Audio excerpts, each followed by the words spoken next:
Have you ever tried to build a new habit? Maybe hitting the gym, waking up early, or even just reading more. But no matter how hard you try, you keep slipping back into your old routine? You're not alone. It's a frustrating cycle we all know too well. We set big goals, get motivated for a few days, and then life happens. The truth is, the problem isn't you, it's your system. What if I told you that the secret to lasting change isn't about massive life-altering decisions, but about tiny, almost invisible shifts?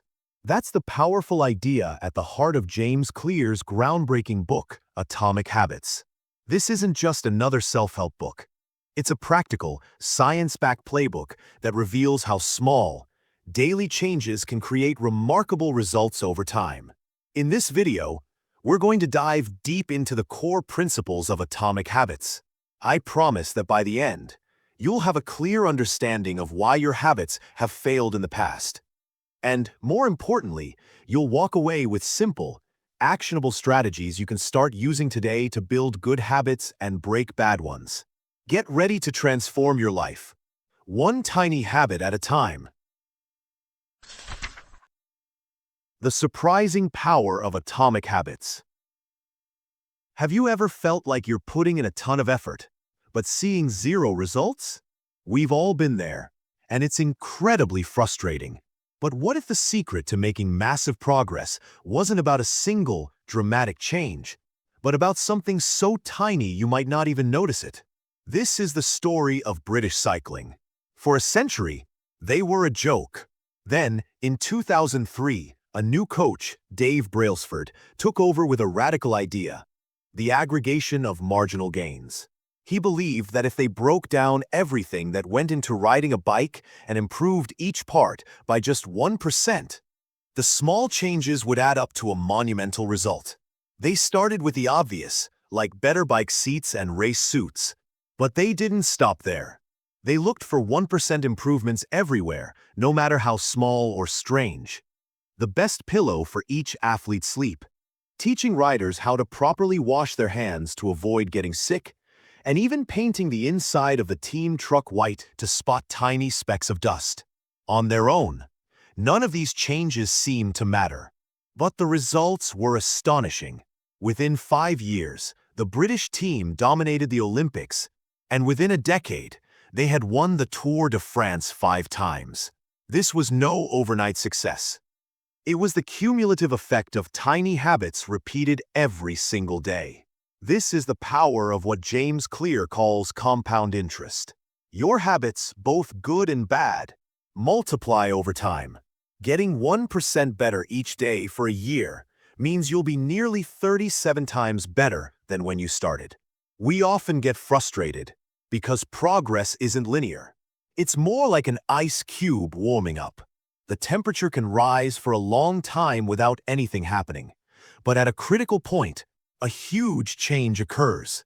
That's the plateau of latent potential. All the work you put in is being stored, waiting to burst forth.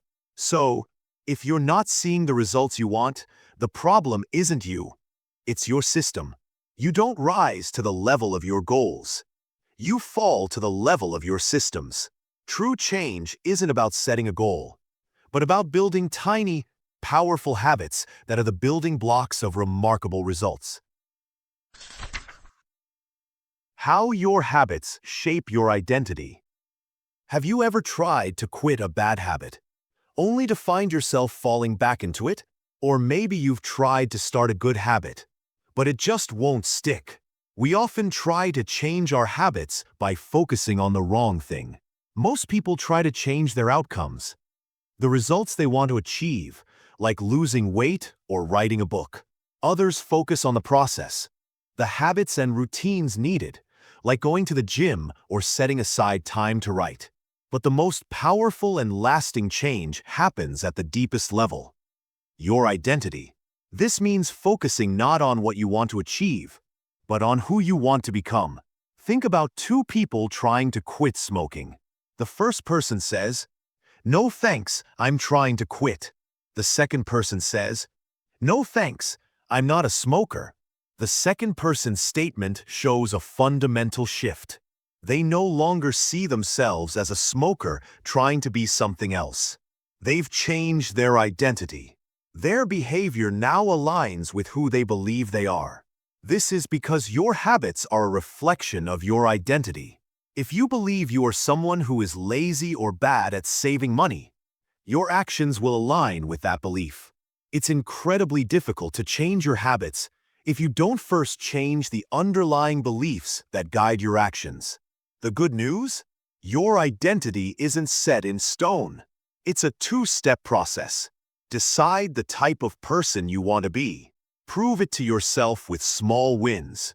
Every action you take is a vote for the type of person you wish to become. When you save a little money, you're voting for the identity of a frugal person. When you finish a book, you're voting for the identity of a reader. It doesn't matter if you have a few slip-ups. You just need to win the majority of the time. Your habits aren't just about getting results. They're about becoming someone. The true reason habits matter is that they help you build the evidence to change your beliefs about yourself. You become your habits. How to build better habits in 4 simple steps. Think about a moment when you felt like you were on autopilot. Like when you tied your shoes the same way this morning, or grabbed a snack from the pantry without even thinking about it. That's because our brains are hardwired to create automatic habits. Back in 1898, psychologist Edward Thorndike placed cats in a special puzzle box. To escape and get a treat, they had to perform a simple action like pressing a lever. At first, the cats would stumble around randomly, but over time, they learned to associate pressing the lever with freedom and food. With each successful attempt, the action became faster and more automatic. This perfectly illustrates how habits form in our own lives. Our brains work exactly the same way. When you face a recurring problem, you're constantly searching for solutions. When you finally discover something that works, like going for a run to reduce stress, your brain remembers it. Gradually, that solution becomes a mental shortcut, an automatic behavior. This automation frees up your conscious mind to focus on more complex tasks. Now, let's break down exactly how habits work. The process follows a simple 4-step feedback loop. First, the cue. This is the trigger that tells your brain to start a behavior. It's any piece of information that predicts a reward, whether that's seeing your favorite food, hearing your phone notification, or feeling a particular emotion. Second, the craving. This is the motivational engine behind every habit. It's not about the action itself, but about the change in your internal state you desire. You don't actually crave eating junk food.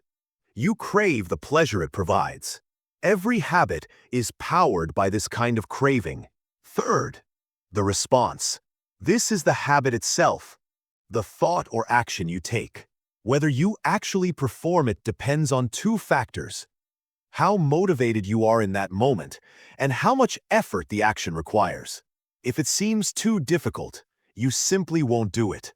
Fourth, the reward. This is the ultimate goal of every habit. Rewards serve 2 crucial purposes. They satisfy your immediate craving, and they teach your brain that this action is worth remembering for future situations. That feeling of satisfaction or relief completes the loop and reinforces the habit. These 4 steps, cue, craving, response, reward, form a continuous cycle that runs endlessly in the background of your mind. This feedback loop is what creates and strengthens all habits.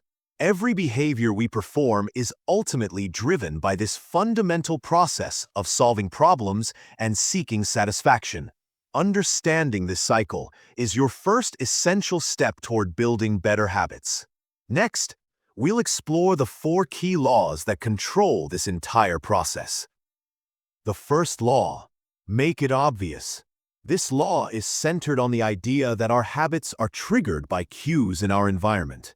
To build a new habit, you must make its cue clear and visible, while to break a bad habit, you must make its cue invisible. The goal is to design an environment where the path to good habits is the most obvious one. The man who didn't look right. This chapter's central idea reveals that our brains are prediction machines, constantly learning to recognize subtle, non-conscious cues through repeated experience. The book shares the powerful example of a paramedic who instinctively knew her father-in-law was about to have a heart attack just by looking at his face, despite not being able to explain why. Our habits operate in the same mysterious way.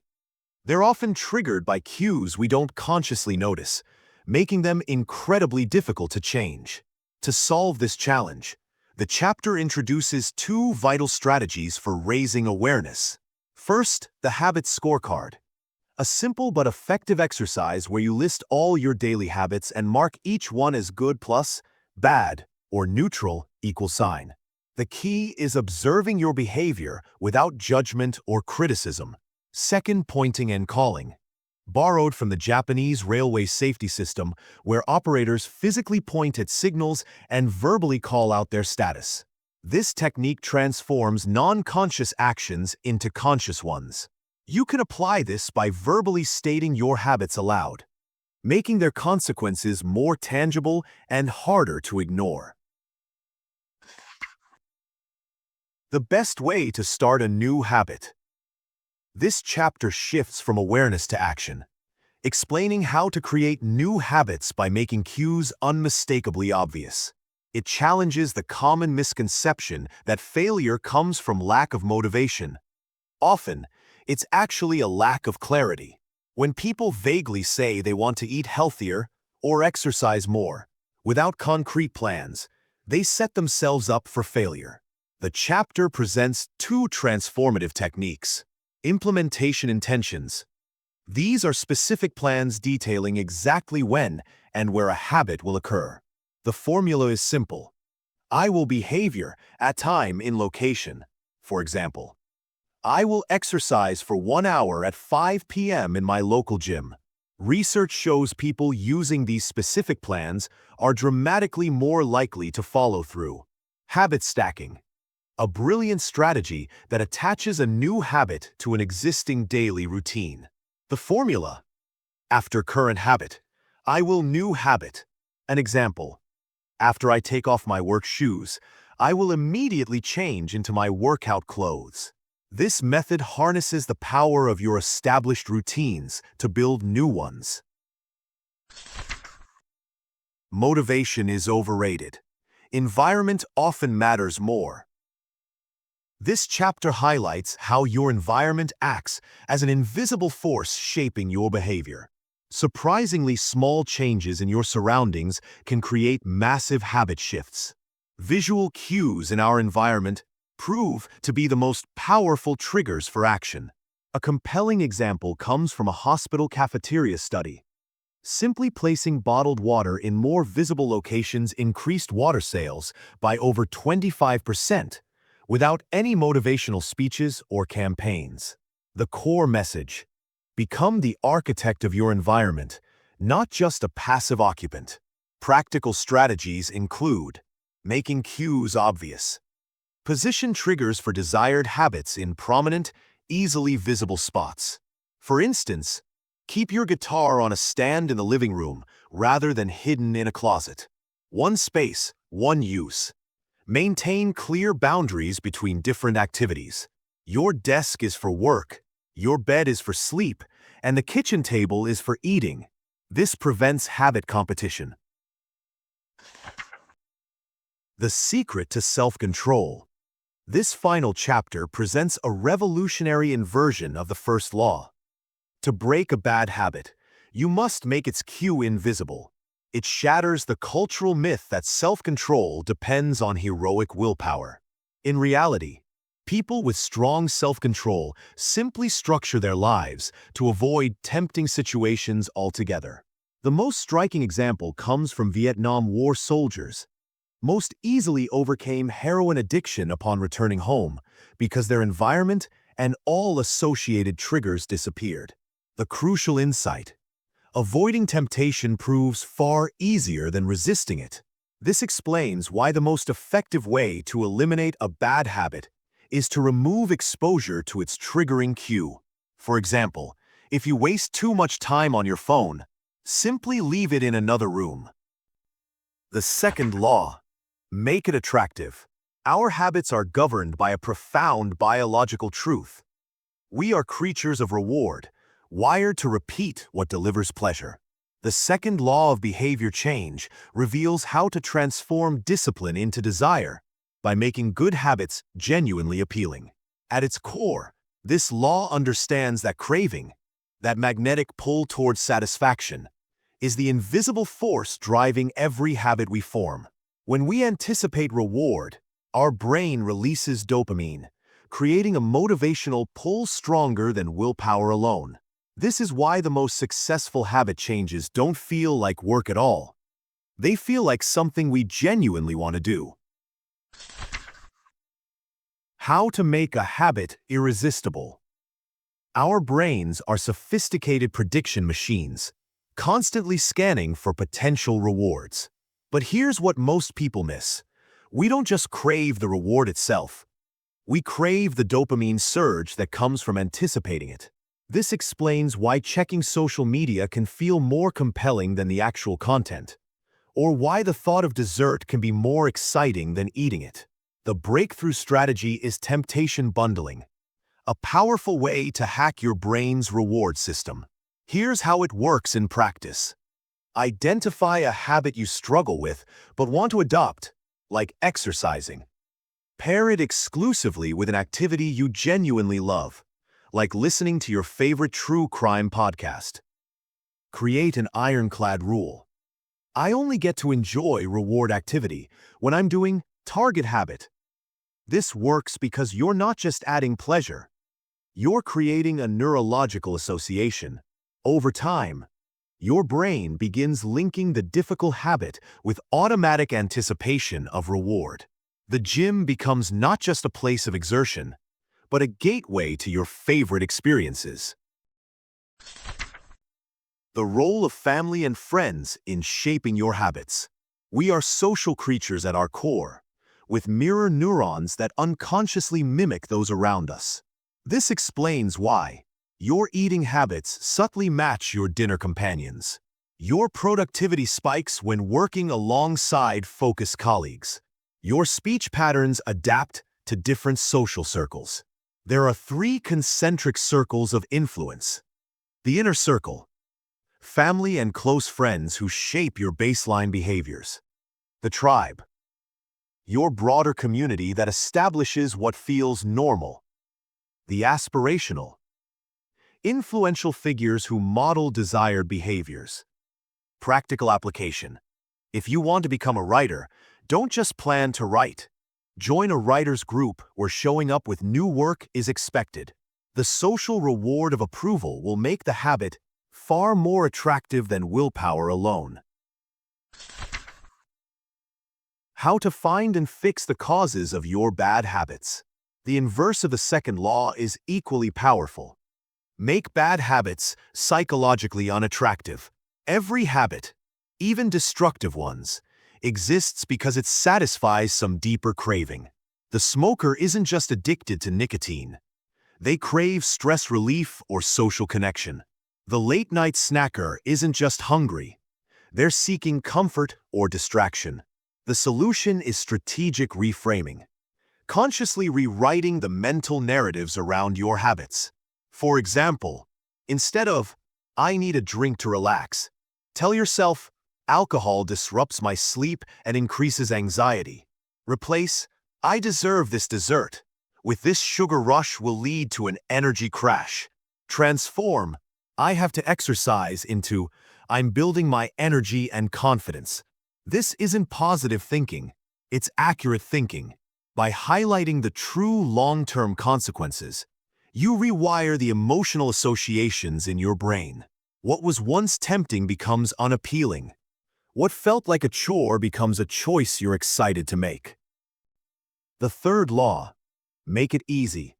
The third law of behavior change is all about making the path to your desired habits as effortless as possible. It's a fundamental principle of human behavior. We are naturally wired to follow the path of least resistance. Our brains are designed to conserve energy, and we will always choose the easiest option. The secret to building lasting habits isn't about relying on superhuman willpower, but about strategically designing a system where the right thing to do is also the easiest thing to do. Walk slowly, but never backward. When we set out to build a new habit, we often get caught up in motion rather than taking action. Motion is the planning, strategizing, and researching, like reading a book about working out or buying a new planner. These things make us feel productive, but they don't produce results. Only action, like actually doing one push-up or writing one sentence, is what matters. The most effective form of learning is practice, not planning. Habit formation is the process by which a behavior becomes progressively more automatic through repetition. The number of times you perform a habit is far more important than the amount of time you've been thinking about it. Don't get stuck in the planning phase. Take a small, immediate step forward, even if it feels insignificant. Just make sure you never walk backward. The law of least effort. This law is a simple truth. If a behavior is easy, you're more likely to do it. The goal is to create an environment where doing the right thing is as effortless as possible. This is achieved by reducing friction for good habits. Think about the path your brain takes to get to a new behavior. How can you remove a step or a mental barrier? For example, if you want to start exercising in the morning, lay out your full workout outfit, including your socks and shoes, right next to your bed the night before. This simple act of preparation eliminates a choice point and makes your morning routine feel seamless. You can also prime your environment to make future actions easier. If you want to eat healthier, wash and chop vegetables as soon as you bring them home from the grocery store, so they're ready to grab for a snack. To break a bad habit, you do the opposite. Increase the friction associated with it. If you spend too much time watching TV, don't just put the remote away. Take the batteries out and put the remote in a different room. The extra effort required to find the batteries and turn on the TV makes the habit far less appealing. How to stop procrastinating by using the 2-minute rule. Many habits have a decisive moment that sets the tone for the rest of your day. For example, the decision to put on your running shoes can be a turning point that leads to a productive, energized day. The problem is that we often get overwhelmed by the full scale of a new habit. The solution is the 2-minute rule, which states, when you start a new habit, it should take less than 2 minutes to do. The goal is to make the start of the habit so easy you can't say no. Read a chapter every night becomes read 1 page. Do 30 minutes of yoga becomes take out my yoga mat. The purpose of this rule isn't to do a trivial task.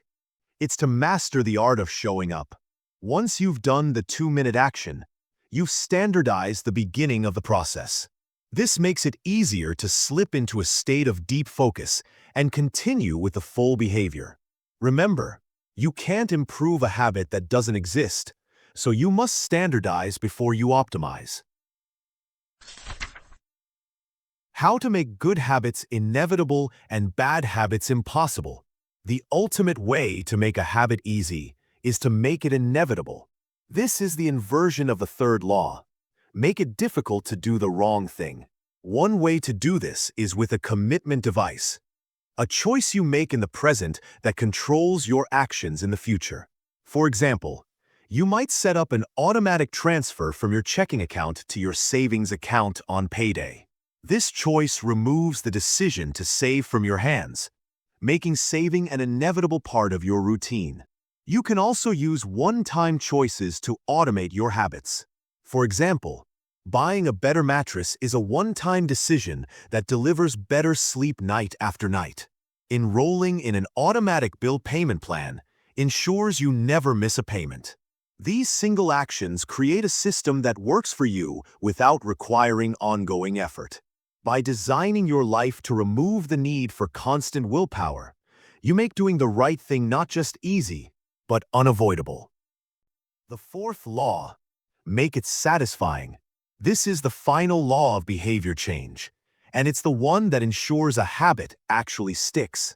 The first three laws, make it obvious, attractive, and easy, are all about getting you to perform a habit this one time. The fourth law, make it satisfying, is about making sure you repeat that behavior again and again. The core principle is simple. We are more likely to repeat a behavior when the experience is satisfying.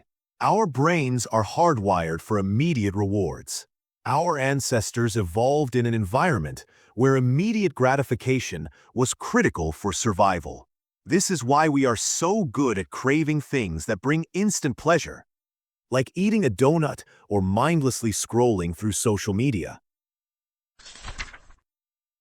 The cardinal rule of behavior change.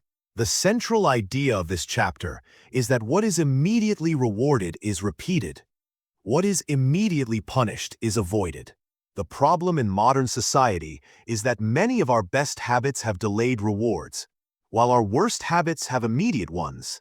Exercise gives us better long-term health, but it often feels difficult in the moment. Eating junk food, however, provides instant gratification, even if it harms us in the long run. To get a new habit to stick, you must find a way to make it feel immediately successful, even in a small way. The first three laws get you to act, but the fourth law ensures you'll want to act again. How to stick with good habits every day. One of the most powerful feelings in the world is seeing yourself make progress. This is the key to making a habit satisfying. A simple and effective way to do this is with a habit tracker. This is a small visual tool, like a calendar or a notebook, where you mark an X or a check mark for each day you complete your habit. This simple act provides a powerful, immediate dose of satisfaction. It's proof that you're taking action, and it gives you a tiny, tangible reward. Habit trackers have a compounding effect. As your streak of XS grows, it creates a visual chain that you'll become motivated to keep alive. The motto here is don't break the chain. Seeing a long, unbroken record of your progress creates a powerful incentive to keep going. But life happens, and you might miss a day. The key is to have a plan for when you mess up. This is where the never miss twice rule comes in. If you miss one day, the most important thing is to get back on track immediately. One slip-up is an accident. Two is the beginning of a new bad habit. How an accountability partner can change everything. The inversion of the fourth law is to make a bad habit unsatisfying. We are less likely to repeat a behavior if it is painful or immediately unsatisfying.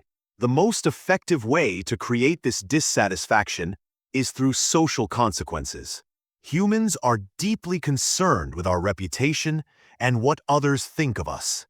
This provides a powerful, immediate cost for bad behavior. This is where an accountability partner or a habit contract comes in. An accountability partner is someone you report your progress to. They create an immediate social cost to your inaction. The feeling of disappointment or embarrassment you'd feel from letting them down is a powerful deterrent. A habit contract takes this a step further. It's a formal, written agreement with a witness where you outline the behavior and the punishment for failing. For example, you might agree to pay a large sum of money to a charity you despise if you miss a workout. This makes the cost of your failure public and painful, turning an internal struggle into a social commitment and making the bad habit immediately unsatisfactory. The Advanced Tactics section of Atomic Habits delves deeper into the nuances of habit formation, moving beyond the foundational laws to discuss long-term mastery and continuous improvement. How to go from being merely good to being truly great. This chapter argues that to achieve greatness, You must focus on habits that align with your unique strengths and personality. Genes don't dictate your destiny, but they do give you a natural predisposition towards certain traits and skills. The key is to find a game where your strengths are an advantage. Instead of fighting your nature, you should work with it. For example, a person with a naturally extroverted personality might thrive in a sales role, while someone who is more introverted might excel in a role that requires deep focus and independent work. By selecting habits that fit your unique genetic and personality makeup, you can optimize your chances for success. The Goldilocks Rule: How to stay motivated in life and work. This chapter explains the secret to maintaining motivation for the long haul. The Goldilocks Rule states that humans experience peak motivation when they work on tasks that are just right. Not too hard and not too easy. If a task is too simple, you'll get bored. If it's too difficult, you'll become frustrated and discouraged. The optimal zone for motivation is where the challenge is at the edge of your abilities, and success is possible but not guaranteed. This feeling of manageable challenge creates a psychological flow state and a sense of progress that keeps you engaged and motivated over time. The downside of creating good habits. While habits are essential for progress, this chapter highlights their potential downside. They can lead to complacency. Once a behavior becomes automatic, you stop paying attention to it. This lack of awareness can prevent you from noticing mistakes or opportunities for improvement. The solution is to establish a system of continuous review and adjustment. You should regularly revisit your habits scorecard to ensure your habits are still serving you. By maintaining a balance between the stability of your routines and the flexibility to adapt and improve, you can prevent good habits from becoming mindless rituals that hold you back from true greatness. Conclusion: Atomic Habits argues that significant change comes from tiny, consistent improvements. The book is built on a 4-step system for building good habits and breaking bad ones. Make it obvious. Create clear cues for good habits and make bad habits invisible. Make it attractive. Link habits to pleasure and social belonging. Make it easy. Reduce friction to make good habits simple to perform. Make it satisfying. Ensure good habits provide an immediate reward. The key is to focus on systems rather than goals, using these laws to design an environment that makes it easy to do the right thing, allowing for continuous, long-term improvement. That's a wrap on our summary of Atomic Habits.